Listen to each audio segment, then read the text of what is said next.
Krásný dobrý den, mí diváci. Dneska jsme na návštěvě v Bratislavě a na návštěvě jsme u Slovenské národní strany, a to už podruhé u jejího předsedy pana Andreje Danka. A jak asi víte, teď jsem delší dobu pracoval v Srbsku. Nicméně chci se vás zeptat, protože jakože jsem Litevec v Evropské unii a vy jste Slováci v Evropské unii, chci se zeptat na rozpory. V současné době si Evropská unie přeje, aby Srbsko vstoupilo do unie. Současně přitom požaduje sankce proti Rusku, zrušit bezvízový styk a samozřejmě Srbsko bude nuceno platit obrovskou daň do unijního vojenského fondu proti Rusku, jako by se bránilo proti Rusku. Jenže Srbsko je přítel Ruska. Více než 80% srbských občanů podporuje Rusko. Neznamená to paralelně, že spolu s uznáním Kosova a Metochie a to je občanská válka, peníze proti Rusku, nevtahujeme si jako Evropská unie do sebe spolu se Srbskem občanskou válku? Tyto rozpory, jak je vnímáte? И всех поздравляю, буду говорить на словацком языке, извините. Asi vidíte aj farbu našej stranickej vlajky a také isté farby má aj ruská vlajka, aj srbská. Slovensko je jeden z mála štátov, ktorý neuznáva Kosovo. Slovensko, a mal som tú česť ako prvý a jediný Slovák mať prejav v srbskom parlamente. Myslím, že to bolo pre mňa veľmi silné, tak ako som si dovolil vystúpiť v Ruskej dume v parlamente, som vystúpil v srbskom parlamente a povedal som nahlas, že na Slovensku je jednota v tom, že neuznávame Kosovo, pretože chápeme tú historickú traumu, ktorá sa stala pri rozpade Juhoslávie. Takže ja to vnímam, že je veľké nešťastie, napätie, ktoré vzniklo medzi Ruskom a Ukrajinou a že Srbsko je takým rukojemníkom dneska, pretože ak by nejaký štát mal byť prijatý do Európskej únie, tak je to v prvom rade Srbsko, Čierna Hora. A majú už dávno splnené všetky podmienky a tieto veci, o ktorých vy hovoríte, práve tieto problémy spôsobujú. A ja poviem ešte, že ma veľmi mrzí, že po odchode premiéra Viktora Orbána náš premiér Robert Fico nedodržal slovo a neblokoval otvorenie prístupových rokovaní Ukrajiny a Moldavska. Pretože 2 týždne dozadu sa rozhodovalo o otvorení prístupových rokovaní štátu, ktorý ešte nemá vyriešený konflikt. A ja hovorím veľmi hlasne za našu politickú scénu, že prístupové rokovania s Ukrajinou nemali byť otvorené a najprv mali byť prijaté za člena Európskej únie štáty ako Čierna Hora a Srbsko. V týchto otázkach ešte stále platí právo veta a žiaľ Bohu Maďarsko bola jediná strana alebo jediný štát, ktorý toto otvorenie prístupových rokovaní blokoval.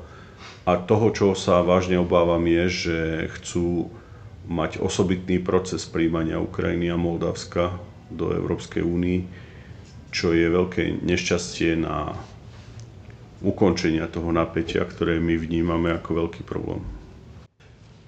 Vážený pane předsedo, máme tedy pochopit, že žijeme v jakémsi iluzorním světě.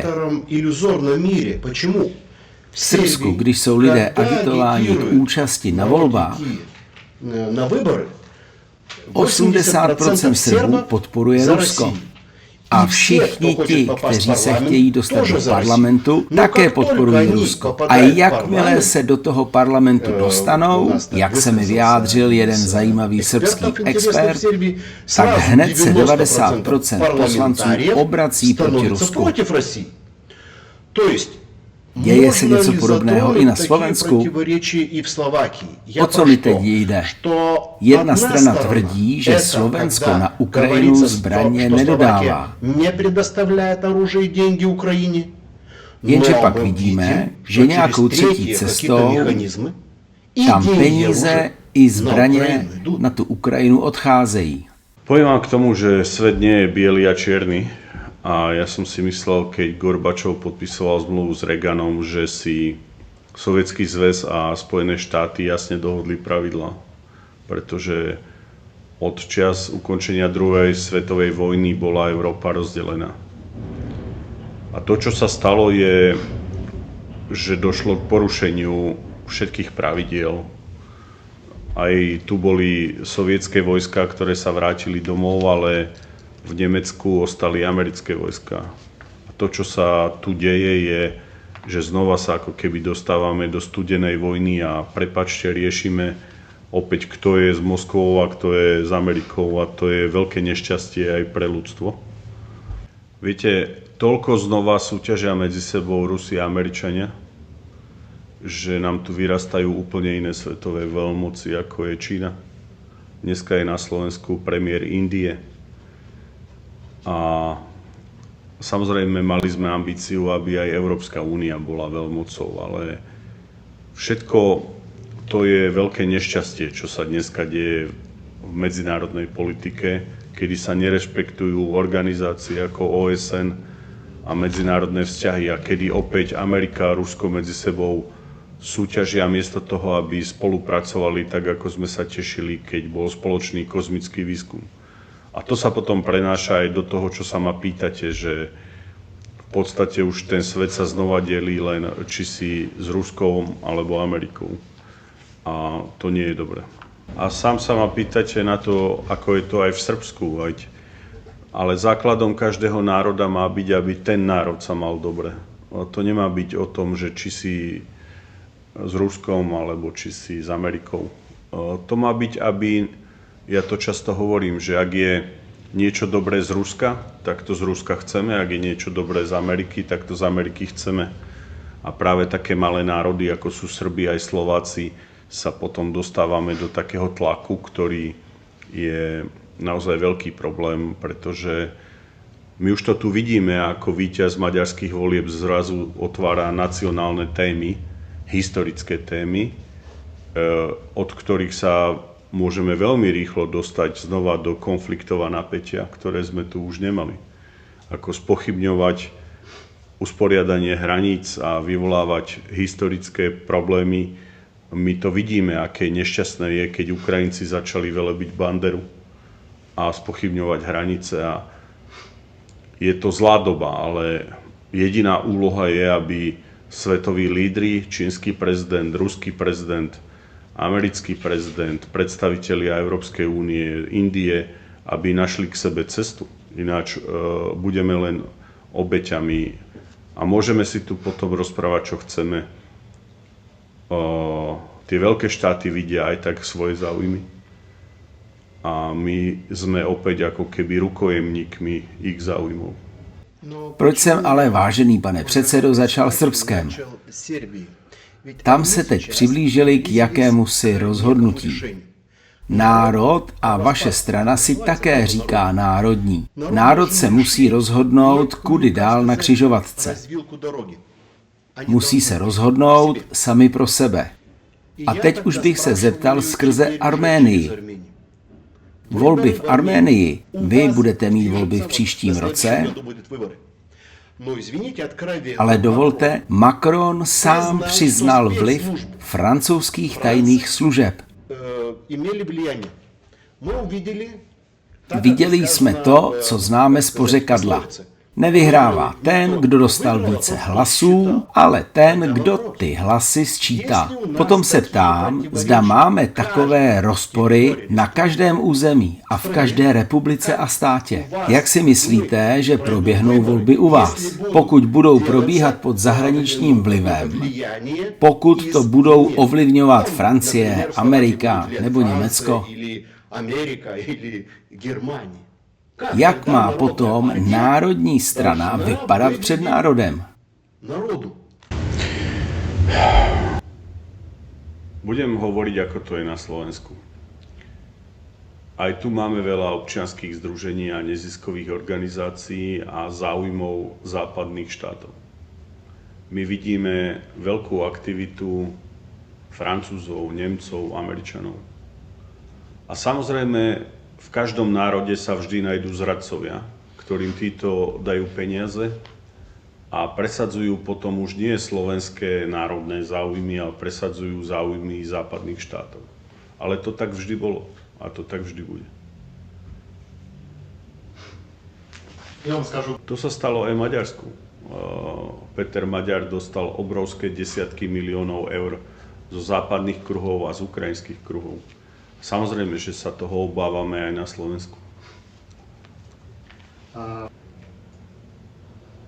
Machiavelli povedal, že nie je dôležité moc získať, ale zničiť nepriateľa a oni sa tým poctivo riadia.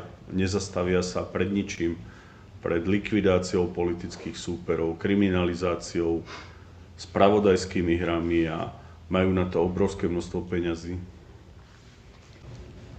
A my slovanské národy nemáme v krvi kolonizovať a likvidovať nepriateľov. My sme nikdy ako strana nedostali žiadne peniaze z Ruska, ani nepoznám médiá na Slovensku, ktoré by Rusko financovalo. Neviem o žiadnych zásahoch Ruskej federácie do volieb. Ale naši politickí súperi to budú tvrdiť pri každej príležitosti. Milujem Arménsko, bol som tam niekoľkokrát a nechápem, čo sa tam stalo. Musím povedať, že a to si musí uvedomiť každý politik, že to, čo je našou podstatou a podstatou nášho národa je, že my sme naučení chlebom a solou privítať kohokoľvek. Každého si pustíme domov, každému otvoríme srdce. A to musíme zmeniť my a to musí zmeniť aj Ruská federácia. Nezabúdajte, že oni majú premyslené systémy. A ten systém je jednoduchý od starého Rímu. Rozdeľuj a panuj. To isté povedal de Gaulle, že konflikt je nutné zlo na ovládanie kolónií. Konflikt je nutné zlo na ovládanie kolónií. A my sme neboli pripravení na demokraciu, ktorú nám Západ dneska vtláča. Čo je demokracia? Что такое демократия? Ja to opíšem, ako je to dneska na Slovensku. Máme viac ako 100 politických strán. У нас более 100. Je nás 5 miliónov. Kto chce si politickú stranu založiť, môže zobrať peniaze od koho chce. A prichádzajú voľby. A vo voľbách v dnešnej dobe sa môže objaviť hociaké video umelej inteligencie, môže sa objaviť hociaký článok a nič vám nepomôže. No a zaplatíte kampaň a dostanete sa do parlamentu. A teraz, ako predseda, čo som ja zažil, prídem do parlamentu a mám tam 10 poslancov, ktorí sú zvolení za našu stranu a oni mi na druhý deň môžu povedať, že ich politická strana nezaujíma a môžu si nechať ten mandát. Takže ja to musím obstarať peniaze ako predseda, musím sa dostať do parlamentu, ale ja nemám žiaden nástroj na disciplínu poslancov a aby vôbec ostali pri mne. Takže demokracia v takej podobe, ako je teraz, to je len nástroj, aby sa štát rozpadol a aby sa ľudia hádali. pretože každý môže všetko. A samozrejme, že ak je niekto silnejší ako Robert Fico politicky, tak si mojich poslancov môže kúpiť. Ale ja tvrdím, že tie mandáty sú moje. Že ten mandát by mal byť imperatívny tejto strany. A oni mi povedia, že to je nedemokratické. Takže toto nie je demokracia. Toto nie je žiadna demokracia. Toto je anarchia a chaos, ktorá vyhovuje tým, ktorí chcú ovládať tento štát. A čo je treba? Je tu treba vyvolávať konflikt. Treba sa zaoberať Rómami, LGBTI, potláčaním práv žien a všetkého, čo tu ani neexistovalo, len aby minorita bola zaujímavá a aby tu bol konflikt. Ide tu len o konflikt. A takéto témy financujú oficiálne, ako Sorošovci a rôzne skupiny. Prečo? A potom je normálne homosexuálne manželstvo. A potom, keď to akceptujete, tak vás nútia, aby si homosexuáli mohli adoptovať malé deti. Ale ja hovorím, že predsa právo malého dieťaťa je viacej ako sexuálna túžba dvoch chlapov. Kto bude chrániť nejaké malé dieťa, chlapca, dievča, keď si dvaja chlapi povedia, že si ju chcú adoptovať? Čo to urobí s jej psychikou, myslením? To sú otázky, ktoré sú relevantné. Takže vrátim sa k tej podstate, prečo idem tak do hĺbky. Ja som presvedčený po skoro už 40 rokoch, po 35 rokoch, kedy sme akože v demokracii, že demokracia je produkt, aby silné štáty ovládali malé. Demokracia nemá nič spoločné s tým, ako ju vnímal Platón, alebo ako ju vnímali v starom Grécku. To je len názov. Lebo demokracia v Amerike nie je. Neexistuje. Je to prezidentský model. Prezidentský model je aj vo Francúzsku. A je veľmi dobré, že aj Rusi pochopili, že musia mať prezidentský model. A druhá otázka je kvalita politikov. Pretože tu je normálne, že každý, kto má Facebook a influencer, sa vie dostať do parlamentu. Ale kde je nejaká kvalita, vzdelanie? A preto nás Čína všetkých predbieha. Pretože zostali pri tom modeli prípravy kádrov, ktoré my sme zosmiešňovali. Tam sa nemôže idiot stať minister. Ale keď sa v našich malých štátoch idiot stane minister alebo premiér, to im nevadí.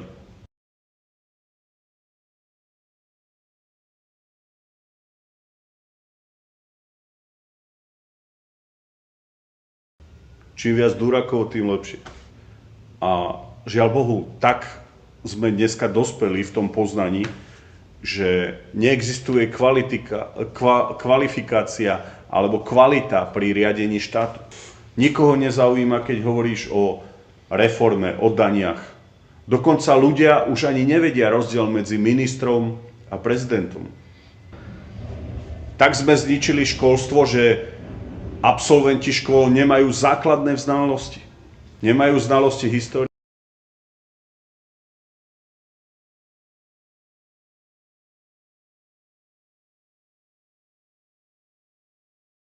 A žiaľ Bohu, je to celé chaos.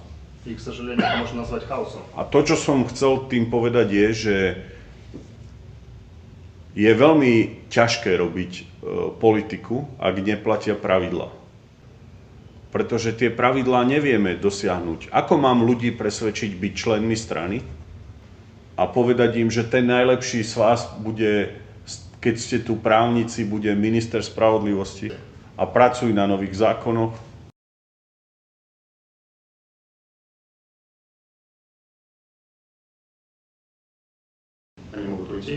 A čím väčší bezcharakterný človek, tým sa ďalej v dnešnej dobe dostane. A samozrejme na také staré politické strany, ako sme my, vyťahnú čokoľvek. My sme zodpovední za všetko. Ale tí najúspešnejší politici, tí si založia ďalšiu stranu. Nemajú s nikým nič. Ни с кем ничего не имеет общего. Usmievajú sa dobre. Tie silné médiá ich podporujú. A žijeme úplne, že v šialených časoch. Že ľudia si myslia podľa sociálnych stránok, Instagramu, TikToku, že niekto má vlastnosti, ktoré nemá vôbec. Ale aspoň tu boli pravidlá. Ну хотя бы здесь были правила. Teraz neplatia žiadne pravidlá. Сейчас никакие правила не работают. Vážený pane předsedo, už jste v politice velmi zkušený člověk. Řadu let jste řídil svou stranu v parlamentu. A teď jste mi tu popsal hroznou věc. Čestně jste tu popsal, že celá tato metodika, nová realita, to je korporace, to už není stát. Musíme si tedy uvědomit, že když přijde Trump, a všichni jsme to od něho už slyšeli, tak říká, žádná mezinárodní pravidla neexistují. On se rozhoduje, jak chce. A také to vyhlašuje jako prezident korporace a nikoli státu. Takže když se podíváme na OSN, jak jste o tom hovořil, úžasná organizace pro všechny národy. Mimochodem USA ji nefinancují. A mimochodem i Čína s tím přestala. Takže jsou nám odebírány nástroje pro naše vzájemná jednání jako státu. Takže vaše právě vyjádřená úvaha konstatuje, že sociální smlouva mezi lidem a státem, které se říká ústava, pravidla se hroutí. To je ten veľký problém, že Donald Trump ukázal všetkým, že král je nahý, cisár je nahý. A to je to, čo som vám teraz rozprával. Že v Amerike nie je žiadna demokracia. Tam vládne jeden človek. Там управляет всем один человек. A ostatným hovoria, že žijú v demokracii. Pretože to, čo sa deje 2 roky teraz, to moje slova potvrdzuje. Ale ako môže byť demokracia, keď chceš byť prezident Spojených štátov a musíš dať od sponzorov dokopy $1 miliardu eur? Toľko деньги. Нет сердца. Деньги. Ale my a vy a doktor Harabin, my máme srdce. Moja strana má len štátne peniaze, nie oligarchické. Viete, už mám 50 rokov a nemyslel som, že budem tak tieto veci vnímať. Ale poviem to, lebo tá veta sa mi vrila do hlavy. Je to také niečo medzi Bibliou a životnou skúsenosťou. A pamätajte si ju, že svet nepatrí dobrým a múdrym ľuďom, ale svet patrí ľuďom, ktorí vedia, ako funguje moc a vedia si obstarať peniaze. A je to absolútna pravda životná, že je veľa utrápených dobrých ľudí, ale jedna Božia spravodlivosť existuje. Že na konci života aj tak je každý sám a odíde holý bez tých vecí. A ja stále verím tomu, že je dobré čestne a charakterne žiť. A keď si akýkoľvek človek myslí, že sa dotkol schopnosti Boha, tak keď trest nepostihne jeho, tak postihne jeho deti a blízkych, ktorých tu nechá. To tak vždy je v histórii ľudstva. A preto sa my takých ľudí nemôžeme báť. A musíme bojovať. A to je aj ten odkaz Srbom, že treba veriť v dušu a srdce, lebo ja som presvedčený a prešiel som svet, že naše národy, slovanské národy, душу а сердце máme.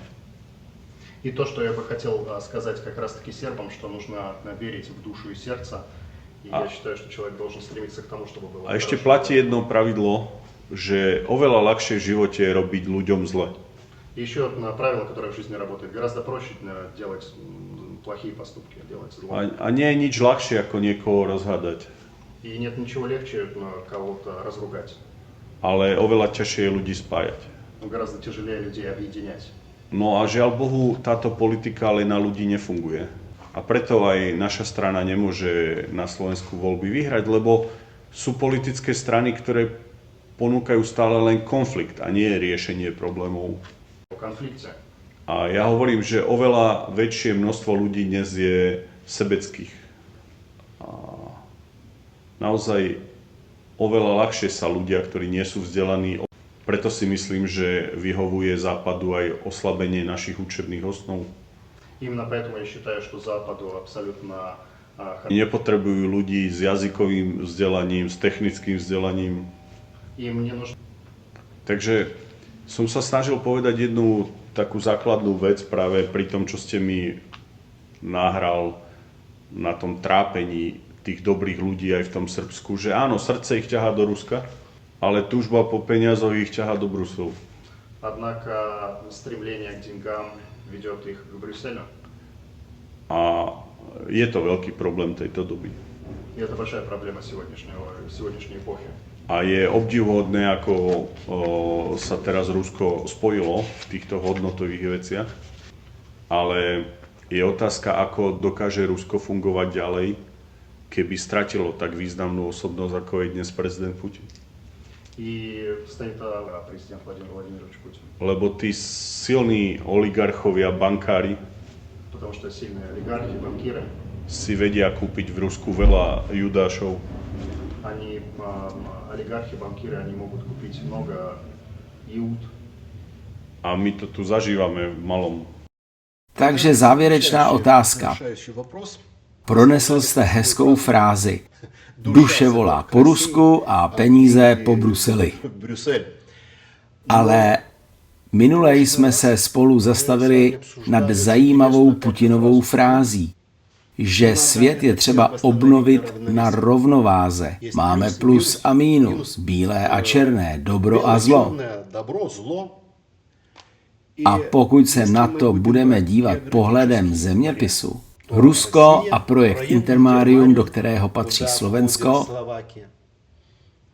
to asi bude ta zóna, ta osa neutrality, která rozděluje východ a západ.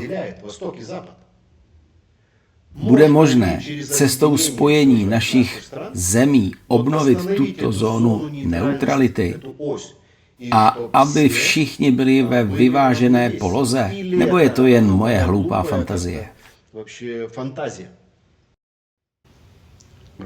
Ja si myslím, že ideálny stav a svet neexistuje. A bola veľká chyba po 89.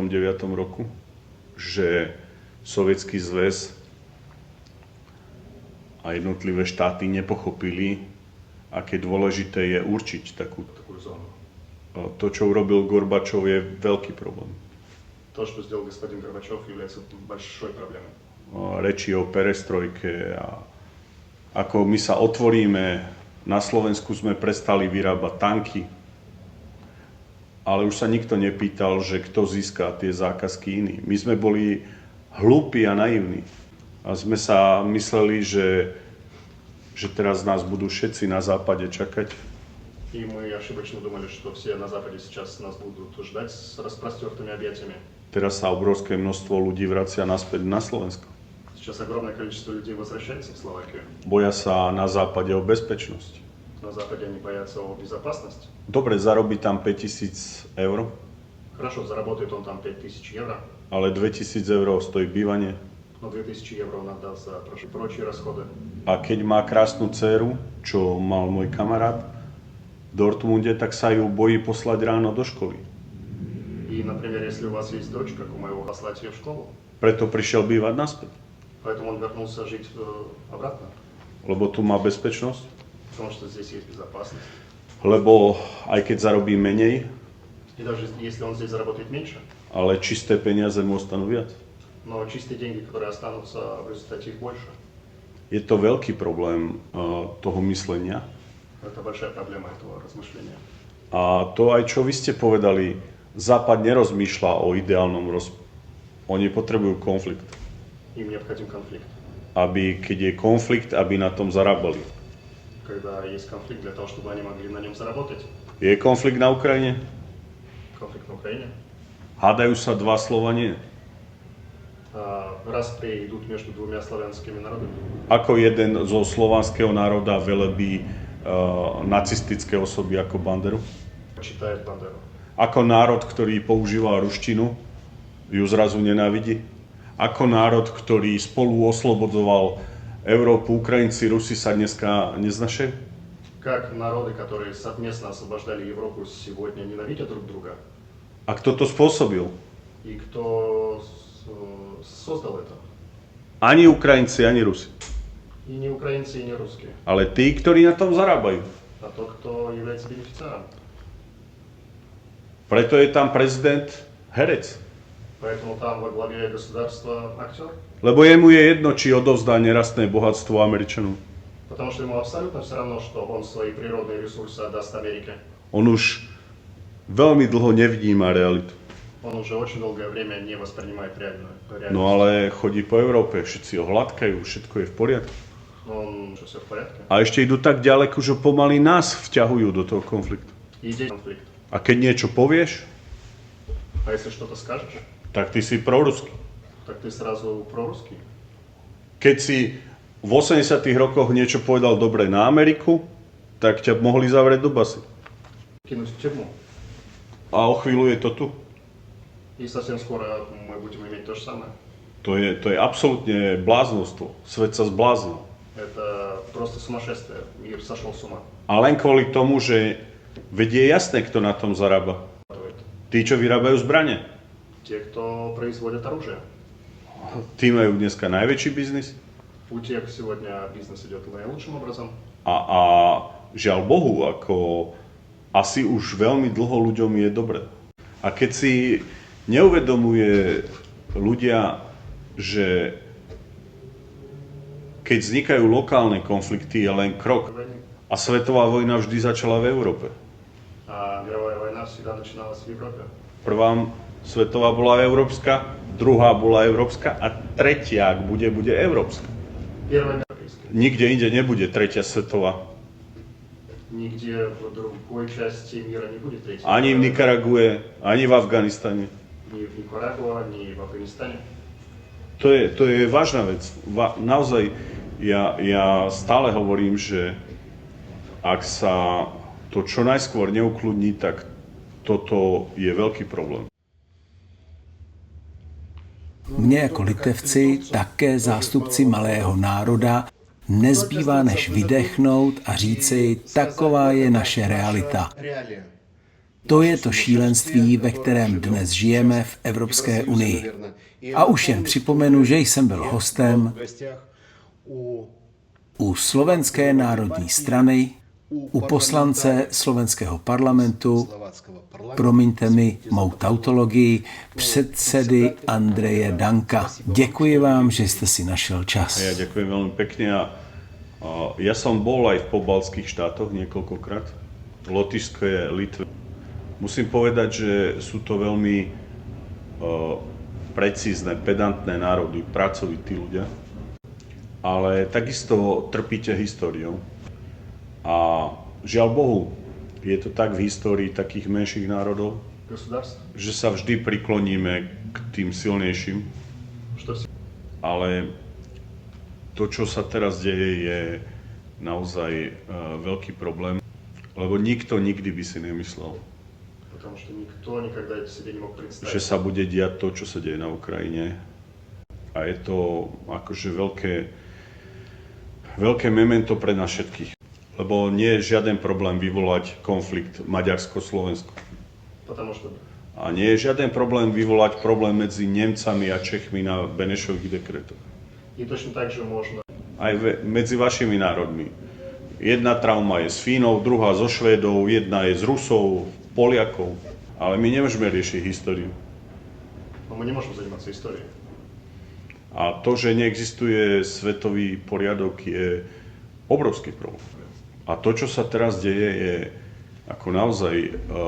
Spojené štáty nám ukazujú, že ich nezaujíma nič. Что их не интересует абсолютно ничего. Ale aj oni sa musia báť Číny. И они тоже, в свою очередь, должны бояться Китая. Oni sa nemusia báť Rusov, Им не надо бояться россиян.